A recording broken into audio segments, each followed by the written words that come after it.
आणि यानंतर पुन्हा एकदा पाहूयात ती डोंबिवलीमधल्या आगीसंदर्भातली बातमी, कारण डोंबिवली MIDC फेज 2 मध्ये एका कंपनीला आग लागलेली असून इंडो अमायन्स कंपनीच्या जवळपासच्याच कंपनीला ही आग लागलेली. आत्ताची जी माहिती मिळते त्यानुसार MIDC परिसरातल्या नागरिकांना सावधानतेचा इशारा देण्यात आलेला आहे, कारण अनेक भागामध्ये आता स्फोटाचे आवाज येऊ लागलेले आहेत, तर धुरांचे लोट सुद्धा परिसरामध्ये पसरताना दिसत आहेत. अजित वांड्रे आमचे प्रतिनिधी आपल्यासोबत आहेत. अजित, काय सध्याची ताजी माहिती?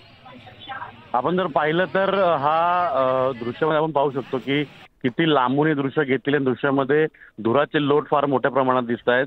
जी माहिती मिळते त्यानुसार फेज 2 मधील एका केमिकल कंपनीमध्ये ही आग लागलेली आहे. सुरुवातीला काही छोटे जे आहेत ब्लास्ट या ठिकाणी झाले होते.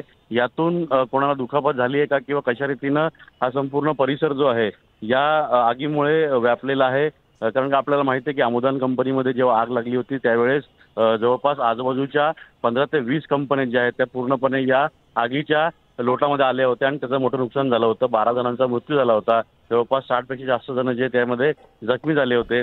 यावेळेस मुख्यमंत्री एकनाथ शिंदे यांनी भेट देऊन त्या ठिकाणी कडक कारवाई करण्याचे आदेश दिले होते. मात्र आपण पुन्हा जर पाहिलं तर पुन्हा एका कंपनीला आग लागलेली आहे. MIDC हा भाग आहे, केमिकल झोन आहे. इथं असे घटना घडत असतात, पण इतक्या मोठ्या घटना घडाव्यात किंवा अशा पद्धतीनं लोकांच्या जीवावर या सगळ्या घटना बेताव्यात, याचमुळे जर हा परिसर जो आहे किंवा स्पेशली MIDC फेज 2 जो आहे डोंबिवलीचा, तिथे वारंवार अशा घटना घडतायत.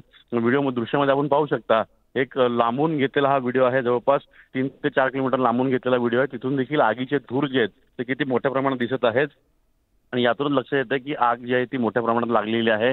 आता तिथे किती नुकसान झालेलं आहे, कशा बाबतीमध्ये त्या ठिकाणी यंत्रणा काम करते, किती त्या ठिकाणी काय जी आग आहे ती विझवण्याकरता कशी यंत्रणा वापरली जाते, या सगळ्या गोष्टी ज्या आहेत थोड्या वेळात स्पष्ट होतील.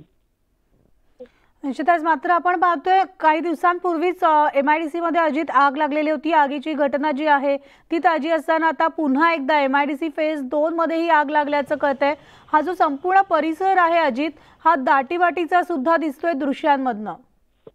नक्कीच रहिवासी भाग आहे. याच्यामध्ये आपण जर पाहिलं तर एक फक्त रोड आहे आणि त्या रोडच्या पलीकडे आपण जर पाहिलं तर एका बाजूला रहिवासी भाग आहे आणि एका बाजूला घातक केमिकल कंपन्या आहेत. आणि यामुळेच पूर्णपणे स्पष्ट होतं की ज्या केमिकल कंपन्या आहेत त्यांच्या आजूबाजूला मोठ्या प्रमाणात आता रहिवासी वस्त्या देखील वाढलेल्या आहेत आणि त्यामुळे अशा घटना घडल्या की लोकांचं फार मोठं नुकसान होतं.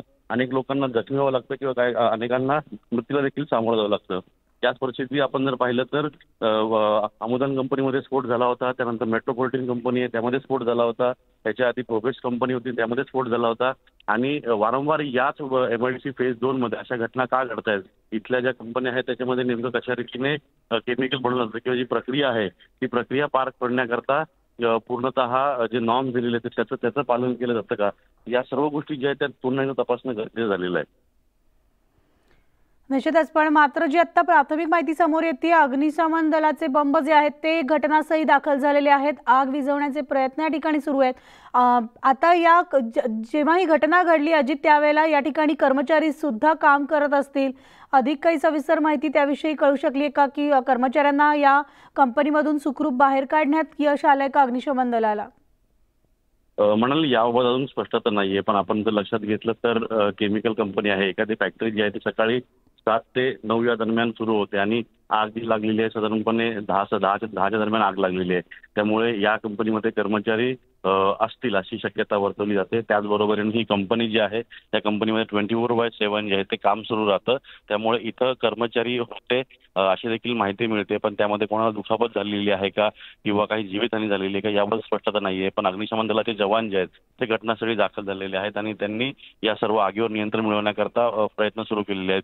एवढंच काय तर ठाणे जी कल्याण डोंबिवली महानगरपालिका आहे त्याच पद्धतीने MIDC जी स्वतःची अग्निशमन यंत्रणा जी आहे यांनी इतर नवी मुंबई असेल, ठाणे महानगरपालिका असेल किंवा मुंबई महानगरपालिका असेल यांच्या सर्व ज्या अग्निशमन यंत्रणा ज्या आहेत त्यांना पाचारण करण्याचे आदेश देखील दिलेले आहेत.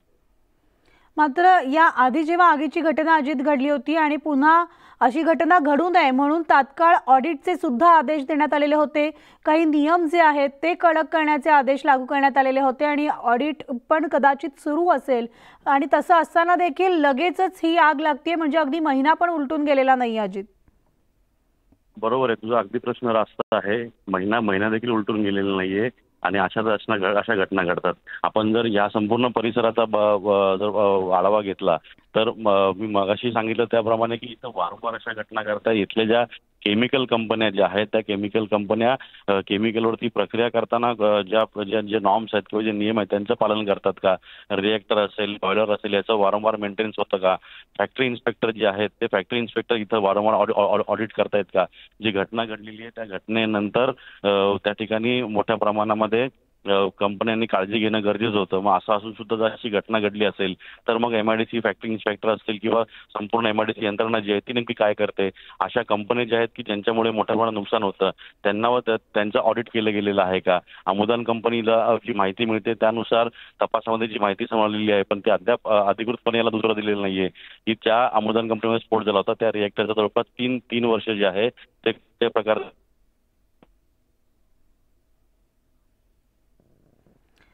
तर आपण ही दृश्य पाहतोय डोंबिवलीमधली एमआयडीसी मध्ये पुन्हा आगडोंब झालेला आहे. डोंबिवली एमआयडीसी फेज 2 मध्ये एका कंपनीला आग लागलेली आहे. ही कंपनी अमायन्स कंपनीच्या आसपास असल्याचं कळतंय. कंपनीविषयीचे अजून तपशील आलेले नाहीत. मात्र अग्निशमन दलाच्या गाड्या घटनास्थळी दाखल झालेल्या आहेत आणि धुराचे लोट जे आहेत ते आपण हवेमध्ये पाहतोय. आजूबाजूच्या परिसरात पसरलेले आहेत.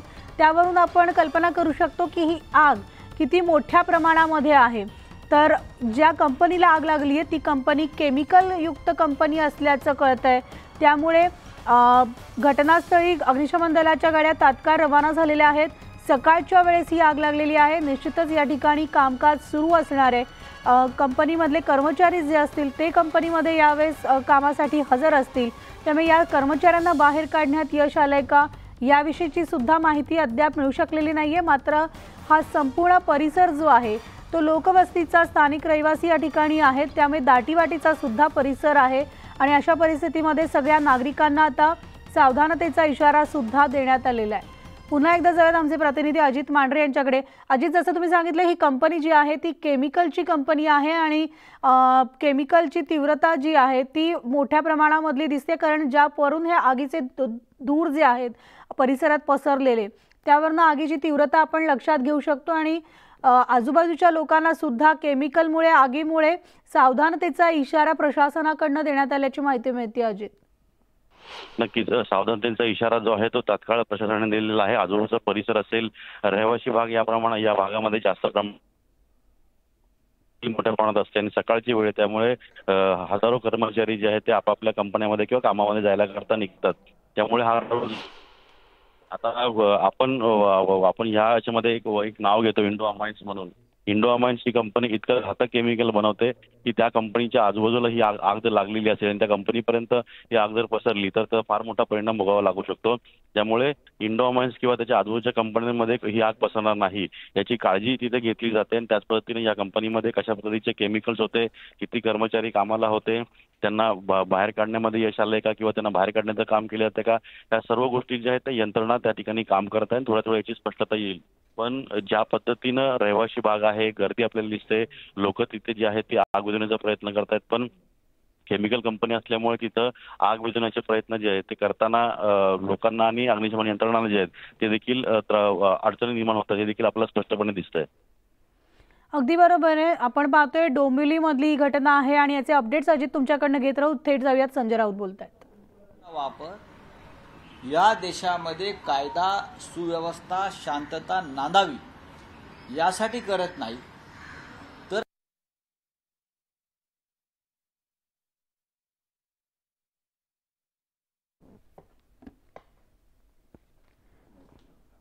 तर आपण ही थेट लाईव्ह दृश्य पाहतोय. आगीची दृश्य आहेत. पुन्हा एकदा डोंबिवलीमध्ये अग्नितांडव दिसतंय. डोंबिवलीमधल्या एमआयडीसी फेज 2 मध्ये एका कंपनीला आग लागलेली आहे. तर इंडो अमायन्स कंपनीच्या आसपास ही आग लागल्याचं कळतंय.